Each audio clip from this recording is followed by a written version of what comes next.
এর বিরুদ্ধে বিজেপি নিযুক্ত হতো, তারা জেনে নিত যে আমরা চাকরি পাইনি। সমস্ত 30 লক্ষ উপদেশ দিয়েছিল যে আপনি খবরদার এই ভুল করতে যেন না, যারা যোগ্য বা অযোগ্য তাদেরকে বাছাই করতে যেন না। যদি আপনি বাছাই করতে যান তাহলে পরে যে সমস্ত অযোগ্য প্রার্থী তাদের চাকরি চলে যাবে। আপনি কাউকেই বাছাই করবেন না, চালের সঙ্গে কাকড় এক জায়গায় রাখুন।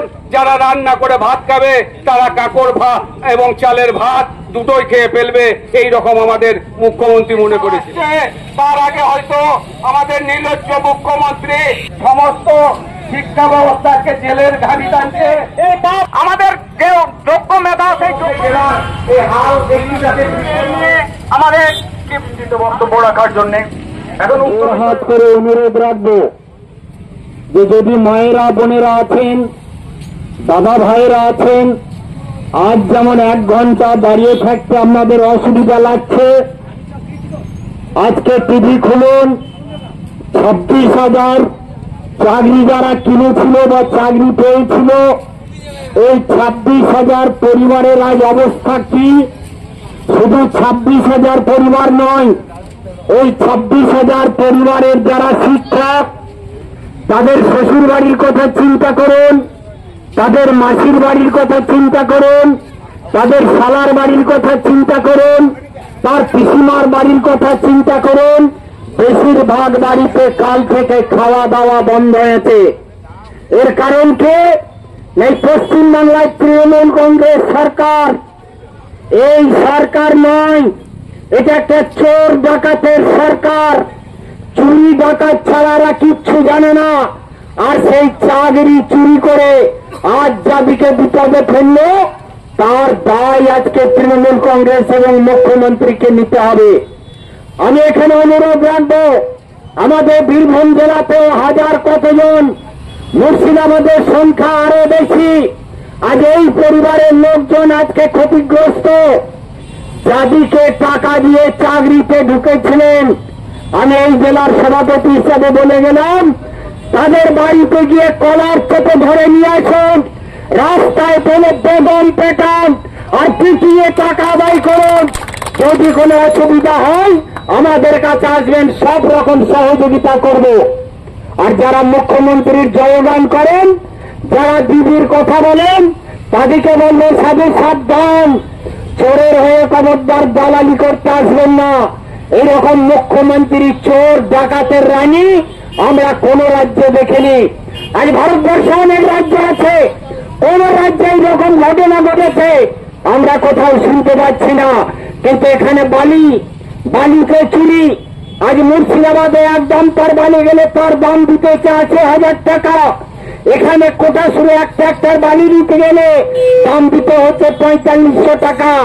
এটা তৃণমূলের অনুদান, তৃণমূলের অবদান। তৃণমূল কংগ্রেস যদি এখানে সরকারে না থাকতো তাহলে 500 টাকায় লোক বালি পেত। দিদি বলছে আমি গরিব মানুষকে ঘর দিয়েছি। দিদি কান খুলে শুনে রাখো, তুমি 1,20,000 টাকা তোমার নয়, কেন্দ্রের দেওয়া টাকা। আর 1,20,000 টাকা পাঠিয়ে সেই বাড়িতে যদি 10 ট্রাক্টর বালি কিনতে হয় তাহলে অর্ধেক টাকা চলে গেল। তাহলে কি করে ঘর হবে? এখানে আর সেই ঘরের জন্য টাকা তোমরা চুরি করছো। তাই আমি বলবো যে আজকে যারা চাকরিতে 26,000 যাদের বাতিল করলো মহামান্য সুপ্রিম কোর্ট, শুধু 26,000-এর মধ্যে কিছু মেধাবী ছাত্র ছাত্রী ছিল যারা যোগ্যতার পরীক্ষা দিয়ে চাকরি পেয়েছিল।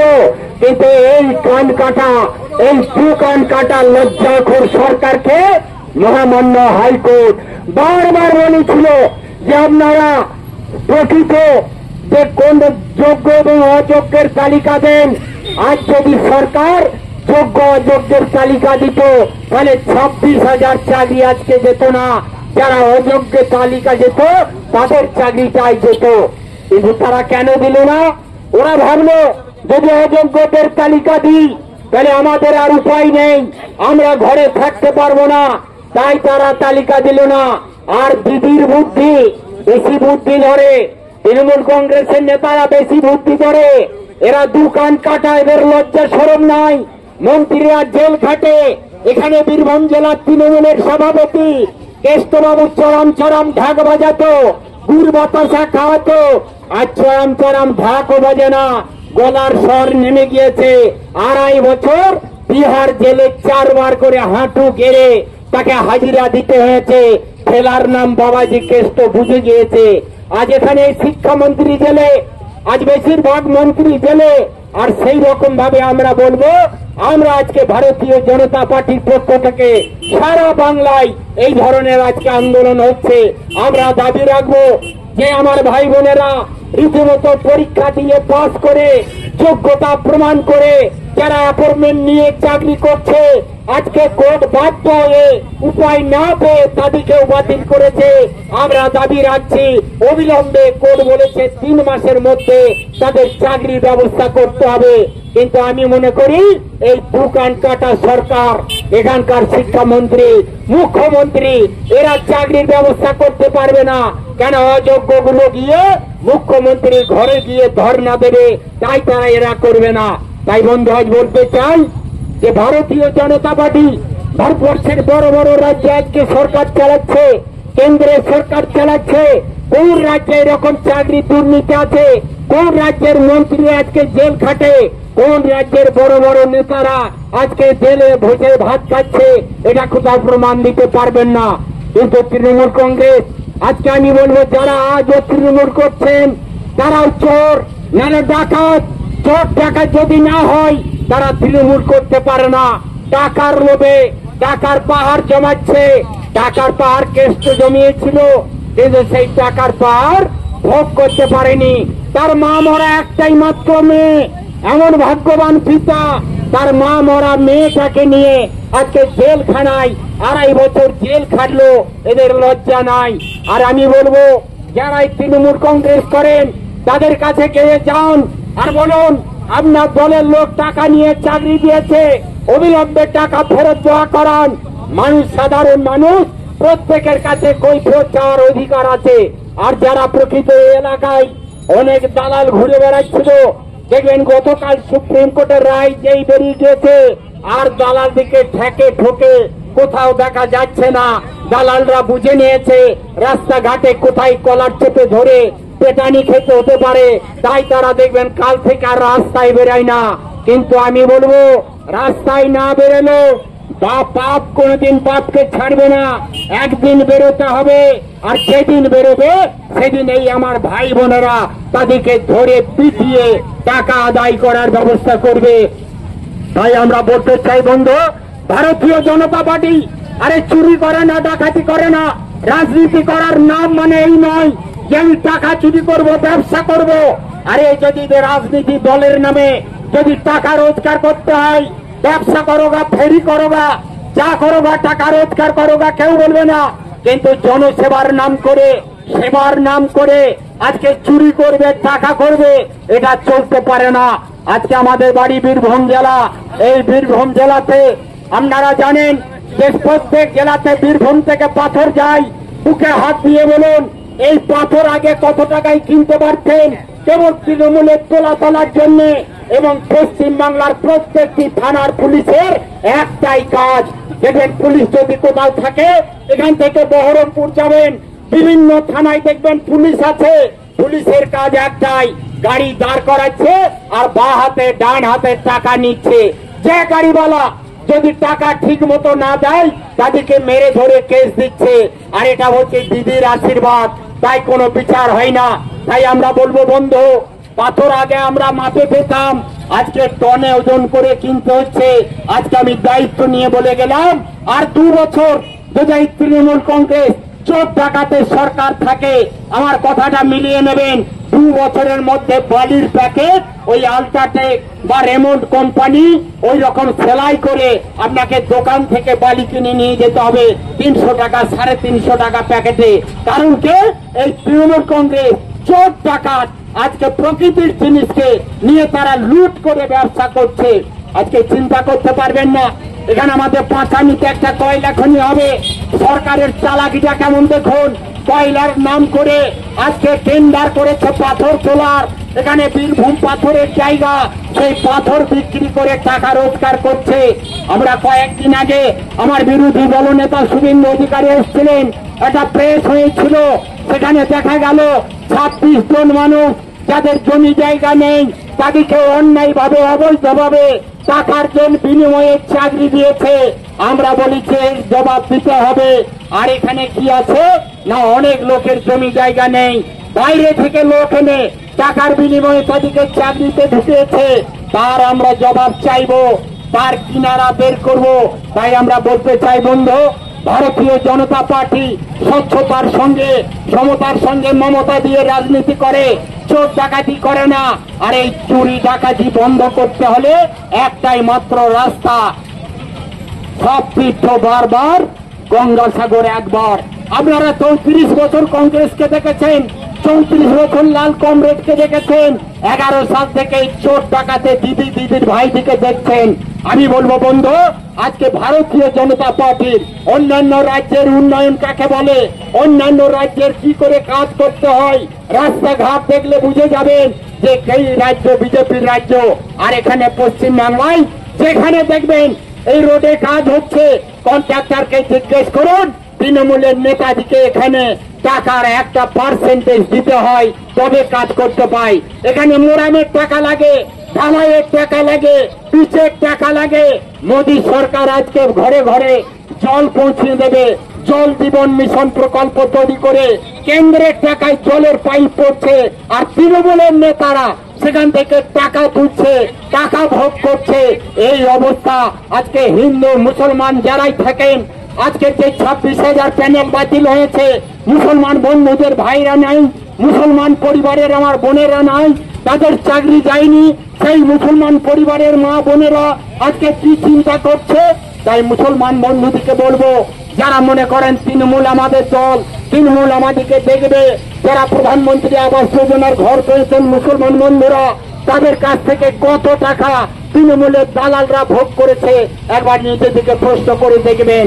এরকম প্রত্যেকটা কাজে তৃণমূল এইভাবে টাকা লুট করে।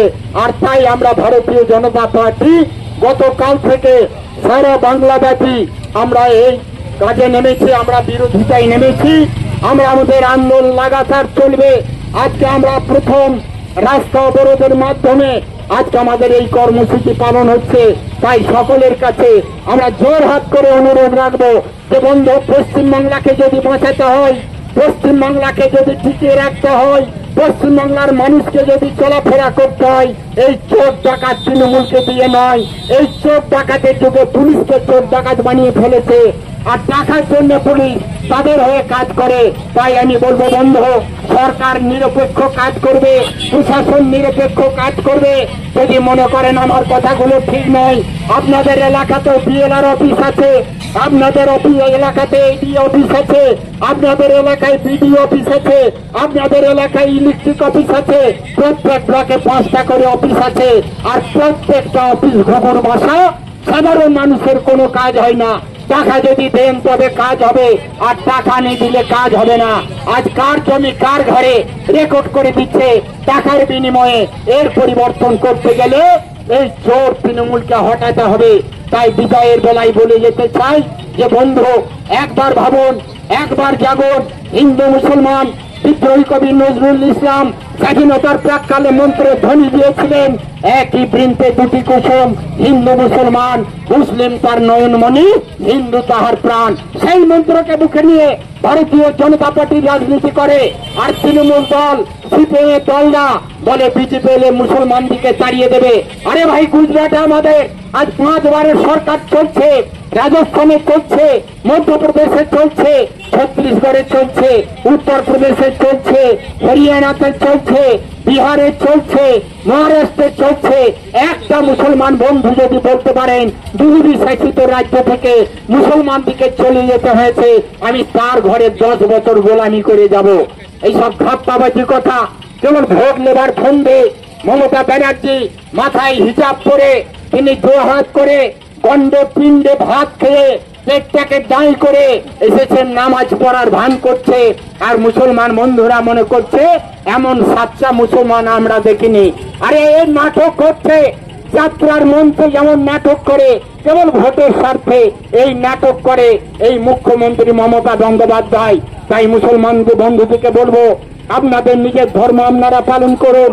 হিন্দুরা তাদের নিজের ধর্ম পালন করবে, খ্রিস্টানরা তাদের নিজের ধর্ম পালন করবে। আপন আপন ধর্ম রক্ষা করার দায়িত্ব প্রত্যেক জাতির আছে, এখানে কোনো বিভেদ নয়। কিন্তু ওই মমতা ব্যানার্জির নাটকে ওই যাত্রা তোলাই আপনারা যদি ভুলে যান, বলছে বিজেপি আসবে তাড়াবে। আরে মমতা ব্যানার্জি, তুমি ধরে রাখো, তোমাকেও জেলখানায় পাঠাবো, তোমার ভাইপোকে জেলখানায় পাঠাবো, কথা দিয়ে গেলাম। আজ বিজেপি ছাড়বে না, আজ না হলে কাল তোমাকে জেলখানাতে যেতে হবে। তাই আজকে আমরা বলবো, পথযাত্রী মানুষ যারা যানবাহনে আছেন, অসুবিধা হচ্ছে নিশ্চয়। আমাদের 6টা পর্যন্ত আমাদের টাইম নিয়েছিলাম, 4টা থেকে 6টা, তবু আমরা 5টায় শুরু করেছি। 1 ঘন্টা আপনাদের অসুবিধা করার জন্য আমরা দুঃখিত, আমরা ক্ষমা প্রার্থী। আজকে এই জায়গা থেকে আর একটি সূচনা দেব। আগামী রবিবার প্রত্যেক জায়গাতে রামনবমীর একটা করে শোভাযাত্রা বের হবে। সেই শোভাযাত্রায় প্রত্যেক মানুষ, মায়েরা, বোনেরা, ভাইয়েরা, ছাত্র ছাত্রীরা, প্রত্যেক মানুষ একদিন সেই পুরুষোত্তম রামচন্দ্রের উদ্দেশ্যে শোভাযাত্রায় অংশগ্রহণ করবেন। এই সূচনা দিয়ে প্রত্যেকে ভারতীয় জনতা পার্টির পক্ষ থেকে গৌরব অভিনন্দন জানিয়ে, সকলকে আমার ব্যক্তিগত নমস্কার জানিয়ে আজকে বক্তব্যের বিরাম নিলাম এবং সঙ্গে সঙ্গে আজকের আমাদের এই কার্যক্রমের সমাপ্তি ঘোষণা করলাম। বন্দে মাতরম, বন্দে মাতরম, ভারত মাতা কি জয়।